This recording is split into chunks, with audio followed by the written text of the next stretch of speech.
Good morning mga ka-happy thought. So our happy thoughts for today is a logic of life na gusto kong i-share sa marami nating mga katropa dyan experiencing of struggle in life, and pwede mong i-apply ito sa lahat ng aspeto ng buhay. So this is the thought: people get what they deserve, not what they need. Okay? So ang mga tao, ang tao nakukuha daw kung ano yung deserving nila, hindi yung kung ano yung kailangan nila. So hindi natin pwedeng i-insist na ito yung kailangan ko, ibigay mo. Parang ganun, di ba? Usually sa personal natin, kailangan mo ng pang-intindi, ibigay mo. No, you have to earn it. Sa buhay, kailangan mo ng respeto, ibigay mo, hindi.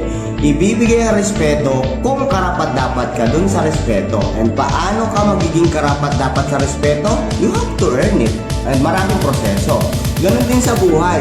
If you want success, sa mga anumang ginagdadaanan mo ngayon, sa anumang pinaplano mo, hindi pwedeng ito yung gusto ko ng successful business, ibibigay sa'yo, hindi. Ibibigay sa'yo kung karapat-dapat ka. And kung paano ka maging karapat-dapat, you have to work it out. Maraming proseso. Yun na i-share ko. So kailangan natin tanggapin sa buhay na hindi pwede na makuha mo lang kung ano yung gusto mo. Ang totoo at true to life story ng buhay na dapat aware tayo lahat na makukuha lang natin kung ano yung deserving natin. Pasimplihin natin. Gusto mo ng malaking sweldo, pero hindi sa pwedeng ibigay sa'yo na mababa lang yung value mo, na mababa lang yung alam mo. You have to work it out. Kailangan mo magkaroon ng value sa dun sa company mo para mabigyan ka ng mataas na sweldo. So, hindi ka pwedeng sumweldo na 30,000 na ang functionality mo lang is isang cashier. Hindi ka pwedeng sumweldo ng managerial rate na ang functionality mo lang ay cashier. So dapat alam mo yun. And paano ba maging managerial? So kailangan alam mo lahat doon sa environment ng negosyo. So value, kailangan may value ka. Paano ka magkaroon ng value? You have to learn it. And kailangan mo ng time. So yun yung logic of life na kailangan talaga gawin mo ang mga bagay na kailangan gawin, saka mo lang makukuha yung gusto mo. Doon natin masasabi na karapat-dapat ka, deserving ka na mabigyan ng ganito. Di ba? Sample again. Sino ang mas karapat-dapat mong bigyan ng regalo? Yung inaanak mo na salbahe o yung inaanak mo na kahit hindi Pasko, ninong ang tingin sa'yo? Di ba? Since na malapit na yung Pasko. Siyempre, mas gusto mong bigyan ng mas magandang regalo yung karapat-dapat para doon sa doon sa isang regalo. Okay? Now, patuloy tayo. Pasimplihin natin. Ang kasabihan na kung wala kang itinanim, wala kang aanihin. So yun yung success, yun yung gusto natin yung aanihin. Now, logic, basic na basic sa sinasabi doon is kung wala kang itinanim, kailangan daw may itatanim ka. You have to plant seed. Okay? Seed, ibig sabihin, meron kang dapat gawin. And take note of this, hindi pwedeng pag nagtanim ka ngayon, bukas, hihingi ka na agad ng bunga. May process, di ba? You have to cultivate, di ba? And maghihintay ka, may oras, may time na para sa pag-harvest. And bago dumating yung pag-harvest, kailangan mong alagaan yung butong yun para mamunga, di ba? And yung bunga na yun yung needs mo, yun yung gusto mo, di ba? So that is for the success na kailangan natin mangyari. If you want to be successful in your life, kailangan meron kang itinanim. Okay? If you want to reap, you have to sow. That's the logic of life.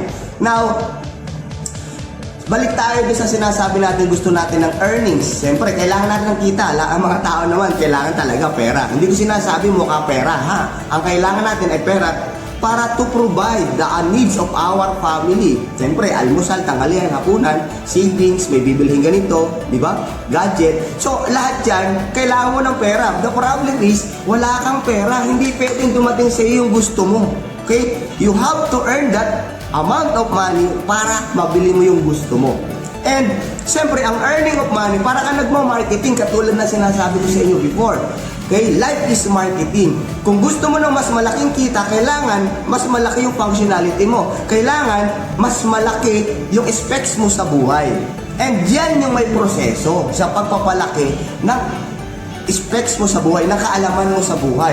Hindi pwede na ito lang yung alam ko, ayoko lang alamin yung iba. Hindi. Kailangan mong bigyan ng oras, bigyan ng effort para alamin ang isang bagay. And matuto tayo magtiyaga, magtiis kung ano man yung earnings natin ngayon. And kung ano man yung earnings natin ngayon, ang gusto lang natin na first goal is mapalaki yung earnings para magkaroon tayo ng income na mas malaki na kung saan doon natin makukuha yung pambili ng mga gusto natin. So again, you have to work for your value, not only for the money. Because your value to the market will bring you the karapat-dapat na money. Kung ikaw ay marami ng alam, sasabihin sa iyo ng iyong mga manager or ng iyong mga boss, marami ka ng alam, masipag ka, hindi ka ma-upset, lahat ng kailangan namin ay nasa iyo na. Ikaw ang karapat-dapat para i-promote bilang manager. So kapag naging manager ka na, doon na papasok yung mas malaking sweldo. And doon na papasok, doon pa lang papasok yung pagkakaroon ng kakayahan mong bumili ng mga gusto mo. Like for example, mga mamahaling gadget. So again, yung process nun, mahaba yun. Kailangan matuto tayo na lahat ng mga kailangan natin ay hindi natin makukuha dahil gusto lang natin. Makukuha lang natin siya dahil karapat-dapat tayo doon.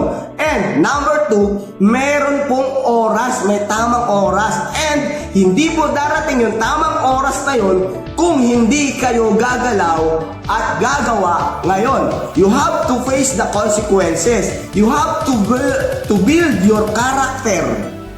Diba? Hindi ka pwedeng maging leader ng isang kumpanya o ng isang barangay na ang karakter mo sa mga tao ay pulpul. Diba? Para makakuha ka ng respeto, you have to pay respect to all people. Diba? Kapag nakuha mo na respeto ng maraming tao at nakita niya na karapat dapat ka doon sa respeto na yon, humangad ka na ng bilang kagawad o kapitan, tatama ka. You have to earn the respect. Karapat dapat ka sa respeto dapat. And paano? Your character. Kailangan maayos yung character mo. And secondly, you have to bring the value to the other people. Kailangan ikaw muna yung magbibigay, hindi ikaw yung magre-receive. Kadalasan kasi sa buhay natin, ang gusto lang natin, makuha natin yung mga gusto natin. You have to bring. If you want to receive, you have to give first. Because giving is earning. Helping is earning. Earning of what? Respect. Pag madalas ka nagbibigay, nakukuha mo yung respeto. And yung character mo na build up. Diba? And kapag nandoon ka na sa part na yun, saka pa lang papasok yung value na kailangan ng market at para ikaw ay bilihin. And that's the time na you will receive all the needs, all the respect na kailangan mo. Again, value. That's the logic of life. Diba? Parang marketing lang din. Kung gusto mo ng mas malaki ang ibayad sa'yo, kailangan taasan mo yung specs ng buhay mo. And paano tumaas ang specs ng buhay mo? Kailangan mo pagdaanan ang mga process, ang mga pagsubok, ang mga problema, ma-handle mo ng properly. You have to face it. Hindi pwedeng iwas-iwas tapos pagka gusto mo nang humarvest, saka ka nang papasok. No. You have to plant your own seed. You have to cultivate and wait for the proper time. And hindi yan lalabas na inilaglag mo lang yung buto mo at walang cultivation. Yun yung process. Learn to solve the problem. Okay? Sa buhay natin, hindi po nawawala ang problema. Ultimong kami dito, nirarap-rap. Nagkakaroon ng problema. But, if you don't know how to face the problem, I'm sorry, hindi mo makukuha o hindi mo earn yung gusto mo. Kasi hindi ka karapat dapat doon. Same the logic of God. Diba? Nasa tao ang gawa, nasa Diyos ang awa. Same. Diba? Kapag hindi ka gumawa, hindi ka bibigyan ng awa. Hindi ka karapat dapat sa awa niya, ng Diyos. Yun yung logic of life. You have to learn the process. Kailangan aware ka na may proseso. Kailangan marunong ka mag-solve ng problem. Yung problem na yan yung sinasabing pagsubok. Diba? Ngayon, kung ayaw mo ng problema, wala kang pagsubok. Ngayon, pag hindi ka pinagyan ng pagsubok, wala kang lulusutan. Hindi ka magiging karapat dapat doon sa gusto mo, doon sa gusto mong makuha, di ba? So, the more pagsubok, mas malaking chance na maging successful ka. Now, yung pagsubok na yan, ang kailangan lang naman is harapin. Sabi nga ulit nung aking idol, it is not about the problem. It is how you face the problem. So men, face the problem and try to solve it, because every problem, meron siyang value na binibigay sa atin. Meron siyang learnings na binibigay sa atin. One problem, one learnings, one value. And one problem, one learnings, one value. So many problem, many learnings na naresolve natin. Many problem na naresolve natin, many learnings and many value. And many value, take note of this, is many earnings. Diyan po ang logic of life. Again, hindi po natin makukuha ang ating gusto. Ang pwede lang nating makuha ay yung karapat-dapat para sa atin. And para tayo maging karapat-dapat dun sa mga gusto natin, may kailangan tayong gawin. Galaw-galaw, effort, magtiyaga, at huwag titigil. Yun ang importante, huwag titigil. Kasi may process na hindi, kasama sa process na minsan hindi ka basta-basta magwawagi. Ang kailangan mo lang ulitin hanggang sa makuha mo. That's the logic of life. Yan yung mga pagsubok. Okay, bibigyan kita ng ganitong pagsubok. Pag nalusan mo to, okay, dito ka na sa panibagong pagsubok. Hanggang sa lumaki na lumaki. May kwento ako. Meron akong kakilala. Dati lang siyang isang tambay. Tapos, naghangad siya or nangarap siya na magkaroon ng maayos na trabaho. Kasi hindi siya nabibigyan ng pagkakataon. Kaya ang ginawa niya, naghanap siya ng trabaho. So mahabang panahon, kakilala ko to. Mahabang panahon siya naghanap ng trabaho. Wala siyang na-receive kundi discrimination kasi isa siyang tambay. Kasi hindi siya nakapagtapos na maayos na eskwelahan. So, mas deserving daw yung mas nakapagtapos na eskwelahan. Pero hindi siya sumuko. Ang ginawa niya, nag-apply. And one time, nabigyan siya ng pagkakataon.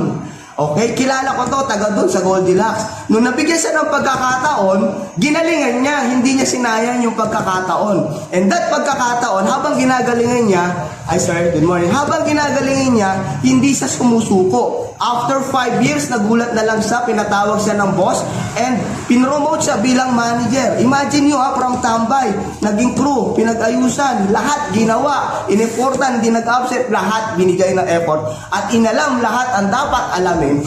In a matter of 5 years, nagulat siya, pinatawag siya, bigla siya naging manager.